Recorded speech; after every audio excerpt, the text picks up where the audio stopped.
Imagine waking up to the earth violently shaking beneath your feet, buildings cracking, and the terrifying possibility of a tsunami looming. This was the grim reality for thousands in the Philippines on a fateful Friday morning. A powerful 7.4 magnitude earthquake struck off the southern coast, sending shock waves through communities and triggering a tsunami warning that left many scrambling for safety. But here's where it gets even more alarming. This disaster comes on the heels of a deadly September earthquake and back-to-back storms, leaving the nation reeling from yet another natural catastrophe.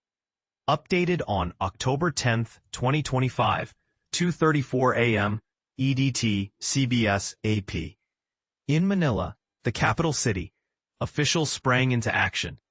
President Ferdinand Marcos Jr., no stranger to crisis management, assured the public that rescue teams and relief operations were being mobilized. The quake, centered about 27 miles east of Manila town in Davao Oriental province, was caused by movement in the Philippine Trench at a depth of 14 miles.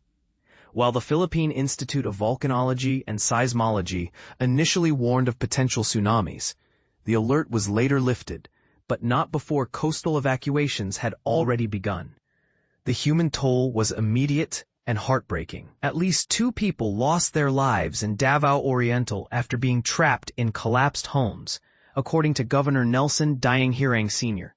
Approximately 250 patients were evacuated from a damaged hospital, forced to seek shelter in makeshift tents. Schools and other buildings sustained cracks, including Davao City's international airport, though flights remained unaffected. And this is the part most people miss.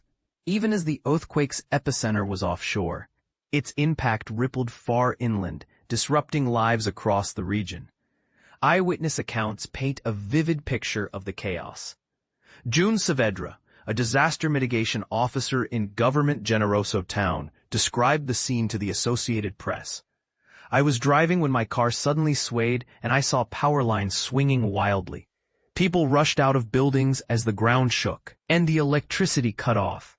Saavedra noted that while earthquakes are not uncommon in the area, this one was unprecedented in its intensity. A local high school suffered structural damage, and about 50 students were hospitalized with injuries ranging from bruises to dizziness.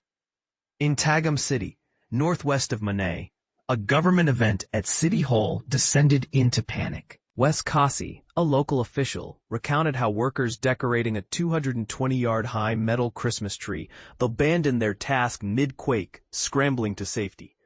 Across Davao City, home to 5.4 million people, children were evacuated from schools as a precautionary measure.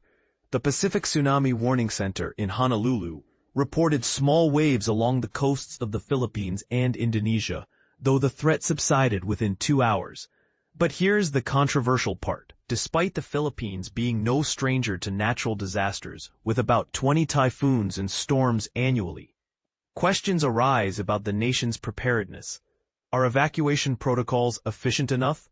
Are buildings constructed to withstand such powerful quakes? These are debates that cannot be ignored, especially as the country recovers from a 6.9 magnitude earthquake in September that claimed at least 74 lives and displaced thousands in Cebu province. Meanwhile, on the same day a 6.0 magnitude earthquake struck off the coast of Papua New Guinea, centered in the Bismarck Sea. Fortunately, no damage was reported, according to lay police official Mary Jane Huafalong. As the dust settles in the Philippines, one thing is clear: the resilience of its people is being tested once again. But what do you think? Is enough being done to prepare for these recurring disasters, or is more needed? Let's spark a conversation in the comments. Your perspective matters.